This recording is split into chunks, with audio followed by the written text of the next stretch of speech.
രാമജന്മഭൂമി കേസിൽ വിവാദ പരാമർശവുമായി മുസ്ലിം ലീഗ് സംസ്ഥാന അധ്യക്ഷൻ. അയോധ്യയിലുള്ള നിലവിലെ രാമക്ഷേത്രം വഖഫ് ഭൂമിയാണെന്ന് പാണക്കാട് സാദിഖ് അലി ശിഹാബ് തങ്ങൾ. സുപ്രീം കോടതി വിധി വന്നതുകൊണ്ട് മാത്രമാണ് അനുസരിച്ചത്. മുസ്ലിം പേഴ്സണൽ ലോ ബോർഡ് അടക്കം അംഗീകരിച്ചത് അതുകൊണ്ടാണെന്നും സാദിഖ് അലി ശിഹാബ് തങ്ങൾ. ശിവദാസ് കന്മനം ചേരുന്നു. ശിവദാസ്, പാണക്കാട് സാദിഖ് അലി ശിഹാബ് തങ്ങൾ നിലവിലുള്ള രാമ ജന്മഭൂമി വഖഫ് ഭൂമിയാണ് എന്നാണ് അവകാശവാദം ഉന്നയിക്കുന്നത്.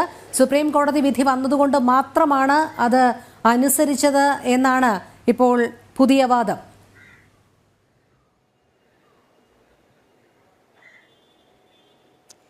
രോഹിണി, വിചിത്ര പരാമർശമാണ് മുസ്ലിം ലീഗിന്റെ സംസ്ഥാന അധ്യക്ഷൻ പാണക്കാട് സാദിഖ് അലി ശിഹാബ് തങ്ങളുടെ ഭാഗത്തു നിന്നും ഉണ്ടായിരിക്കുന്നത്. അതായത് രാമ ജന്മഭൂമി വഖഫിൻ്റെതാണ് എന്ന ഒരു പരാമർശമാണ് അദ്ദേഹം നടത്തിയത്. ഇത് സുപ്രീം കോടതി ഇത് നിയമം വഴി പാസാക്കി, അതുകൊണ്ട് മാത്രമാണ് മുസ്ലിം ലോ ബോർഡ് അടക്കം ഇത് അംഗീകരിക്കുന്നത്. ഇക്കാര്യം എല്ലാവർക്കും അറിയുന്നതാണ്. രാമജന്മഭൂമി ബാബരി ഭൂമി എന്നാണ് അദ്ദേഹം പറഞ്ഞത്. അത് വഖഫിൻ്റെതാണ് എന്ന കാര്യം എല്ലാവർക്കും അറിയാം എന്ന് അദ്ദേഹം എടുത്തു പറയുന്നു. നമുക്കറിയാം ഇത് വിചിത്രമായ ഒരു പരാമർശം തന്നെയാണ്.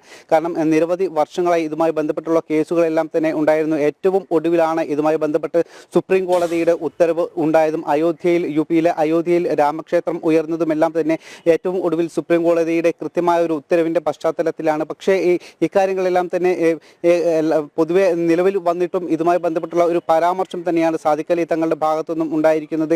അതായത് സുപ്രീം കോടതി വിധിയെ പോലും അവഹേളിക്കുന്ന തരത്തിൽ, അല്ലെങ്കിൽ പരോക്ഷമായി അത് തെറ്റാണ് എന്ന് വരുത്തുന്ന തരത്തിലുള്ള ഒരു പരാമർശമാണ് അദ്ദേഹത്തിന്റെ ഭാഗത്തു നിന്നും ഉണ്ടായിരിക്കുന്നത്. കാരണം സുപ്രീം കോടതി വിധി അങ്ങനെയാണ് വന്നത്, പക്ഷേ യഥാർത്ഥത്തിൽ അത് ഇങ്ങനെയാണ്, അതായത് വഖഫിന്റെ ഭൂമിയാണ് എന്ന് അദ്ദേഹം പറയാതെ പറയുകയാണ് ചെയ്യുന്നത്. ഇത്തരത്തിൽ കൃത്യമായി തന്നെ അദ്ദേഹം പറയുന്നുണ്ട്. അസ്സലാമു അലൈക്കും വറഹ്മത്തുള്ളാഹി വബറകാതുഹു. പാണക്കാട് സാദിഖ് അലി ശിഹാബ് തങ്ങൾ അദ്ദേഹത്തിന്റെ വേദനയാണ് പങ്കുവച്ചിട്ടുള്ളത്, യാഥാർത്ഥ്യമാണ് പറഞ്ഞിട്ടുള്ളത്. ജനം ടിവിക്ക് അതിന് പൊള്ളിയിട്ട് കാര്യമില്ല. യാഥാർത്ഥ്യം പറയാനുള്ള സ്വാതന്ത്ര്യം ഇന്ത്യ രാജ്യത്ത് ഓരോ പൗരനുമുണ്ട്. ആ സ്വാതന്ത്ര്യം ഉപയോഗപ്പെടുത്താൻ കഴിയില്ല എന്ന ജനം ടിവിയുടെ നിലപാട് ധാർഷ്ട്യത്തിന്റെ നിലപാട്. അത് അനുവദിച്ചു കൊടുക്കാൻ ഇന്ത്യൻ പൗരന്മാർക്ക് കഴിയില്ല. പാണക്കാട് സാദിഖ് അലി ശിഹാബ് തങ്ങൾ പറഞ്ഞത് ബാബരി മസ്ജിദ് വഖഫ് ഭൂമിയിലാണ്, അതിലാർക്കും തർക്കമില്ല എന്നുമാണ്. നൂറ്റാണ്ടുകളോളം ആർക്കും തർക്കമുണ്ടായില്ല. പിന്നീടാണ് അവിടെ ഒരു വിഗ്രഹം കൊണ്ടുവെക്കുന്നതും അത് തർക്കഭൂമിയായി മാറുന്നതും. അപ്പോഴും അത് വഖഫ് ഭൂമി തന്നെയാണ്. വഖഫ് ഭൂമി ആയതുകൊണ്ടാണ് മുസ്ലിമീങ്ങൾ നിയമ പോരാട്ടം നടത്തിയിട്ടുള്ളത്. ആ നിയമ പോരാട്ടത്തിൽ വിജയമാർക്കെന്നോ പരാജയമാർക്കെന്നോ എന്നതല്ല ഇവിടെ വിഷയം. ബാബരി മസ്ജിദിന്റെ വിധി പരിശോധിച്ചു നോക്കിയാൽ നമുക്ക് മനസ്സിലാകും, തർക്കഭൂമി ആർക്കാണെന്നുള്ളതിന് ഒരു ടൈറ്റിലും സുപ്രീം കോടതി നൽകിയിട്ടില്ല. അന്നത്തെ വിധി പരിശോധിച്ചാൽ നമുക്ക് മനസ്സിലാകും, സുപ്രീം കോടതി ആർട്ടിക്കിൾ 142 ഉപയോഗപ്പെടുത്തിയിട്ട് ഒരു മധ്യസ്ഥന്റെ റോളിൽ നിന്നുകൊണ്ട് പ്രശ്നപരിഹാര വിധി പുറപ്പെടുവിക്കുകയായിരുന്നു. അതോടൊപ്പം തന്നെ സുപ്രീം കോടതിയുടെ ഉത്തരവിനെ കാറ്റിൽ പറത്തിക്കൊണ്ട് 1992 കർസേവകർ ബാബരി മസ്ജിദ് തകർക്കപ്പെട്ടതിനെ സംബന്ധിച്ച് ചോദ്യം ചെയ്തിട്ടുണ്ട് സുപ്രീം കോടതി. യഥാർത്ഥത്തിൽ ആ വിധി പകർപ്പ് കണ്ട എല്ലാവർക്കും അറിയാം, ആ പ്രശ്നത്തിൽ സുപ്രീം കോടതി ഒരു മധ്യസ്ഥത വഹിച്ചുകൊണ്ട് പ്രശ്നപരിഹാര വിധിയാണ് പുറപ്പെടുവിച്ചിട്ടുള്ളത്. അതിൽ ആർക്കും തർക്കമില്ല. അതുകൊണ്ട് തന്നെ പാണക്കാട് സാദിഖ് അലി ശിഹാബ് തങ്ങൾ പറഞ്ഞിട്ടുള്ള വിഷയം ഒരു വിചിത്രമായ വാദമല്ല. വിവാദങ്ങൾ ഉണ്ടാക്കിയത് ജനം ടിവിയാണ്. ബാബരി മസ്ജിദ് തകർത്തവരാണ്. ബാബരി മസ്ജിദിന്റെ പേരിൽ അവകാശവാദം ഉന്നയിച്ച, ബാബരി മസ്ജിദിന്റെ പേരിൽ പ്രശ്നങ്ങൾ ഉണ്ടാക്കിയവർ. ആ വേദന മുസ്ലിമീങ്ങൾക്ക് എന്നും ഉണ്ടാകും. പക്ഷേ ഇന്ത്യ രാജ്യത്ത് ജീവിക്കുന്ന ഇന്ത്യൻ പൗരൻ ഏറ്റവും കൂടുതൽ ആദരിക്കേണ്ട, ബഹുമാനിക്കേണ്ട, അനുസരിക്കേണ്ട ഒന്നാണ് സുപ്രീം കോടതി. ആ സുപ്രീം കോടതിയിൽ നിന്ന് ഒരു വിധി വന്നു കഴിഞ്ഞാൽ അത് അനുസരിക്കേണ്ടത് ഒരു ഇന്ത്യൻ പൗരനെ സംബന്ധിച്ചിടത്തോളം അവന്റെ ബാധ്യതയാണ്. പക്ഷേ അതിൽ വേദനിക്കുന്നതിന് തെറ്റില്ല. അങ്ങനെ വേദനിക്കാൻ പാടില്ലെന്ന് എവിടെയും പറയുന്നില്ല. അതിന്റെ വസ്തുതകൾ പറയാൻ പാടില്ലെന്ന് എവിടെയും പറയുന്നില്ല. ബാബരി മസ്ജിദ് നിലനിന്നിരുന്ന സ്ഥലം അത് വഖഫ് സ്വത്ത് തന്നെയാണ്. ആ നിലക്കാണ് നിയമ പോരാട്ടങ്ങൾ നടത്തിയിട്ടുള്ളത്. അതുകൊണ്ട് തന്നെ സുപ്രീം കോടതി അവിടെ വിധിച്ചിട്ടുള്ളത് ഒരു വിഭാഗത്തിന് മാത്രമായി പരാജയമോ ഒരു വിഭാഗത്തിന് മാത്രമായി വിജയമോ എന്ന് പറയാവുന്ന ഒരു വിധിയല്ല.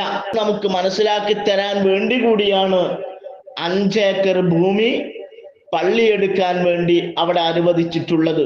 അതിനർത്ഥം അതൊരു പ്രശ്ന പരിഹാര വിധിയാണെന്നാണ്.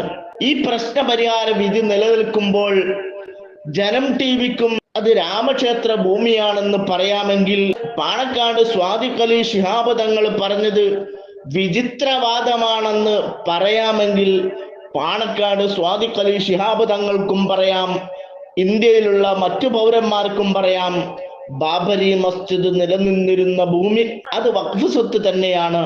പക്ഷെ അവിടെ വഖഫ് സ്വത്തായതിന്റെ പേരിൽ നിയമത്തിന് അനുസൃതമല്ലാത്ത വിധത്തിൽ സുപ്രീം കോടതിയുടെ ഉത്തരവ് പോലും കാറ്റിപ്പറത്തിക്കൊണ്ട് കർഷകർ പള്ളി പൊളിച്ച് തരിപ്പണമാക്കിയതുപോലെ മുസ്ലിമീങ്ങൾ നിയമത്തിന് അനുസൃതമല്ലാത്ത ഒരു പ്രവർത്തനവും ചെയ്തില്ല. അവർ നിയമത്തിൽ വിശ്വസിച്ചു, നീതിപീഠത്തിൽ വിശ്വാസമർപ്പിച്ചു, അതിനായി കാത്തുനിന്നു. ഇന്ത്യ രാജ്യത്തിന്റെ നിയമത്തിനെതിരായി ഒന്നും പ്രവർത്തിച്ചില്ല.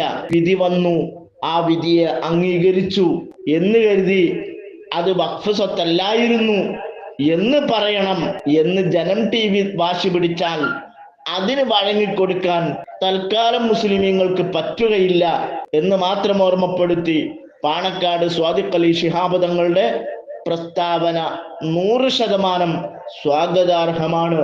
അദ്ദേഹത്തിന്റെ വേദനയാണ്, മുസ്ലിമീങ്ങളുടെ വേദനയാണ് പങ്കുവച്ചിട്ടുള്ളത്.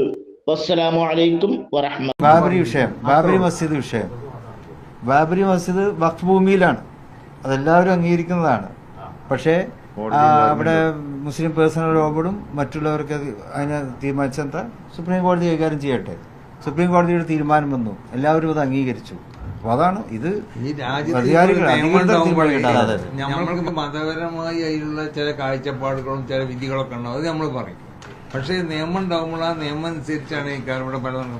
ഇപ്പൊ ഉദാഹരണമായിട്ട് ഇവിടെ ഇസ്ലാമികമായിട്ട് ഫസ്കിനെ കാളി ഫസ്ക് ചെയ്താലും ഇന്ന് ഇവിടെ ഗവൺമെന്റ് അംഗീകരിക്കണില്ല. കാളി ആക്ട് പ്രകാരം അത് നിയമത്തിലില്ല.